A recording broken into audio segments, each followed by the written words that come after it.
There are 10 very easy steps you can implement in 5 minutes that'll instantly boost your writing score, and this video will cover everything: grammar, task response, expansion, description, everything for CELPIP writing, starting with tip number 1. Tip number 1 is to remove your intro. Now, what does that mean? It means you don't have to explain who you are. My name is this, and this is my field. I'm a doctor. Any of that is not needed, unless the question asks you to introduce yourself. If that is a bullet point, or if it is mentioned in the question, only then mention your name. However, if it's not mentioned, don't give your introduction. Here's what I mean, and for this entire video, we will use this sample.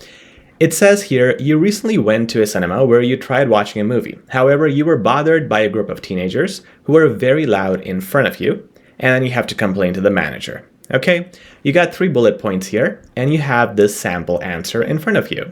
Now, the first problem we're having here is the student mentioning their name. There shouldn't be a name here because there's no bullet point that says introduce yourself. And why this is a big deal is because what if you exceed the word limit by just these amount of words? This restricts you from writing other quality things that will give you marks. So first thing, don't mention your name unless the question asks you to. Before we go to our next tip, I just want to appreciate everybody who has been leaving really good reviews with our CELPIP 15-hour course. I'm glad it's benefiting all of you. And if you haven't enrolled in this course, link is in the description. Access it now. Guaranteed improvement. The second most important and the easiest thing to do is to personalize the greeting, which means saying something like this: "To whom it may concern," as a greeting is a big no in CELPIP writing. Instead, insert something like "Dear Manager" in this case, because you're writing to a manager. And you could also make up imaginary names: Dear Mr. Rockwell, Dear Miss Rockwell, whatever can make it more personalized, go with that. But never say stuff like "to whom it may concern." And remember, you also don't need subjects. You start literally with the greeting, so this is the first impression. Get this right. Our third point here is worth a lot of marks, and that is to do with separating the bullets. Let's have a look here. In this question, you have 3 bullets, and what you gotta do here is separate them in different paragraphs. Here's what I mean. Describe the situation as bullet point 1. Let's see where the student does that. So the student has given the purpose right here, and then this is the place where she is describing the situation. I came to watch The Avengers and was looking forward to enjoying the film. My experience was not pleasant due to a group of teenagers. Now here, it's the situation still continuing. You can kind of argue that it's about the second bullet now, but we're not sure. Then the next sentence says, they kept talking, laughing, and using their phones. So maybe this is where the bullet point changes. But you see the problem. As an examiner, you wouldn't know where the bullet point changes, and it's also a structural issue. Hence, if it changes here, I will put that in a new paragraph. Also, before we start talking about even bullet point 1, we have to separate it from the introduction. The introduction is your purpose, 1 paragraph. Then bullet point 1, bullet point 2, bullet point 3, separated in their own paragraphs. Suggest solutions to improve was the 3rd bullet. The student did a good job separating that, but the first 2 bullets were mixed. In fact, it's even worse because they were mixed with the intro. Make sure to keep all of this separate. Point number 4, and this is something I tell people almost in every feedback: reduce the I's. You would see that with this very typical answer where there are so many I's, and it's throughout, so there's too many I's. What's the problem with this? It's active voice, and it's only active voice. There's no passive voice, which means, according to the marking scheme, you don't have the range of expressions, phrases, or sentences. Instead, if I find an opportunity here to replace my I with something else, let me make it passive. Instead of saying, I suggest that you hire a new manager, you could say, it would be highly recommended to hire a new management team for whatever purpose.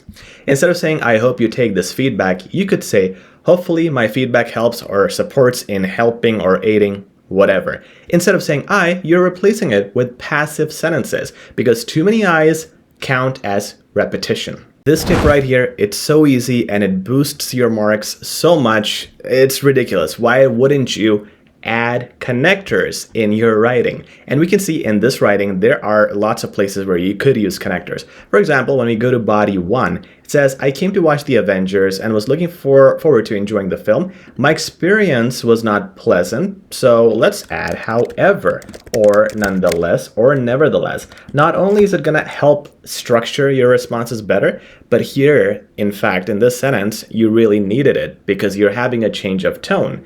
Now, we'll see if there's more opportunity. They kept talking, laughing, and using their phones, grammatical mistakes, which made it hard to focus on the film. Then look, there's another issue here. I reported this issue to your staff. So you could say here, likewise, or consequently, because they were doing all of this stuff, likewise, or that's why I reported this to your staff. My complaint was not taken seriously. Now here, you could say however, but you already have used it. So it is something where you're going in the opposite direction. What we could say based on the situation is something like unfortunately. Unfortunately, my complaint was not taken seriously. Again, add so much flow, which has marks, and adds a range of vocab, adds structure, and just by doing that, wherever you see the opportunity to do so, you gain lots of marks. No excuse to not do it. Next tip, very important for task response. If you have too many points, but each point is not descriptive enough, you need to limit yourself to only quality points. And here we can see that is desperately needed in this paragraph from the student. This is the suggestion paragraph, and the student starts talking about, I suggest you hire a new manager. Clear rules about behavior during movies, and staff should be reminded to take care of noisy guests. You could display reminders. There's so much going on. In 3 sentences, there are 4 points, and the problem is none of these points are explained nicely. Instead, if I just did 2 points and explained them with good quality, I will get a good range of vocabulary and description because everything will be descriptive, helping me gain marks there. But it's also going to help me in my task response because if things are descriptive, if I have explained the reasoning behind each point, I gain marks. For example, I would just say if we are talking about hiring a new manager, I would talk about that. I would say, I suggest you hire a new manager who has experience and is qualified in dealing with situations which involve multiple age groups in a venue like the cinema. Now here I have described the process. Hire this guy, and this is the criteria you need to hire with. If we look at another point, let's see what else we could expand. It says you could display reminders before the movie starts and keeping the cinema environment respectful for everybody. Grammar mistakes there. Now here we could talk about why reminders are needed. Instead of you explaining another thing later, talk about this point, brief this, and explain this more. You could display reminders before the movie starts just so people subconsciously and consciously realize their responsibilities as people in the cinema community. That's it. Have just few points, but describe them really well. This one is really simple and easy. Use something like Grammarly. If you have Grammarly downloaded on your Chrome as an extension, you will get underlines like these where you would know your grammar mistakes. Add Wednesday is wrong. It should be on Wednesday. Perfect. So now learn this too. Make sure you implement this. They kept talking, laughing, and using their phone. Talking, comma, laughing. There should be a comma here. And if you fix one thing, Grammarly usually displays the other mistake. It's not doing that right now, which is why it's not 100% accurate. However, mostly it is, and it gives you really good suggestions that you can use and learn. Don't just correct it, but learn and implement them. This next tip you could implement while you are writing actively or at the end when you're proofreading. You want to replace the basic words with as many advanced words as you can. Let's have a look here, assuming I have written this and now I want to make it better during my proofreading.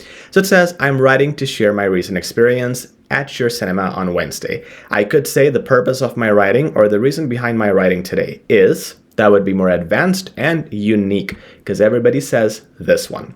Now it says, I came to watch the Avengers and was looking forward to enjoying the film. How about instead of looking forward, I say I was eager or highly anticipating this film or movie.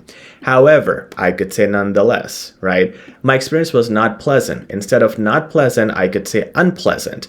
due to a group of teenagers sitting in front of me who were very loud throughout the movie. Instead of very loud throughout the movie, I could say were very loud, contributing to a disruptive environment.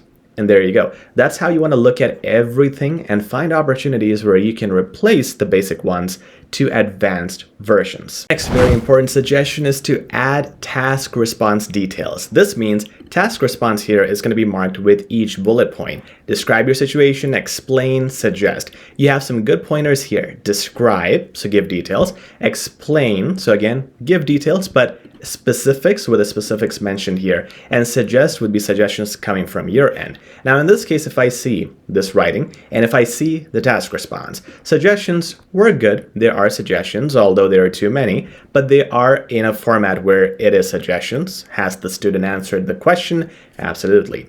Explain what happened and how you complained to the manager. Now this is what happened. This is what they were doing, they were laughing, talking, and you asked the staff and they didn't do anything about it. Okay, good. It answers the bullet point.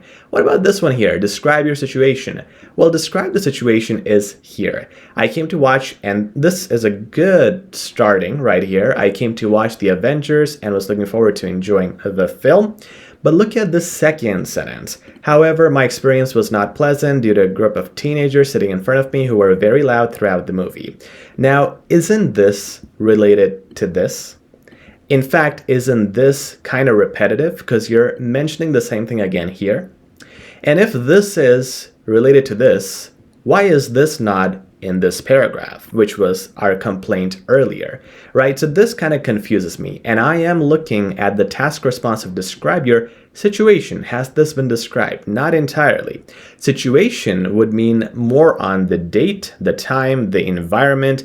For example, in this case, I could say, this was on this day, this is my ticket number, and we came around this time.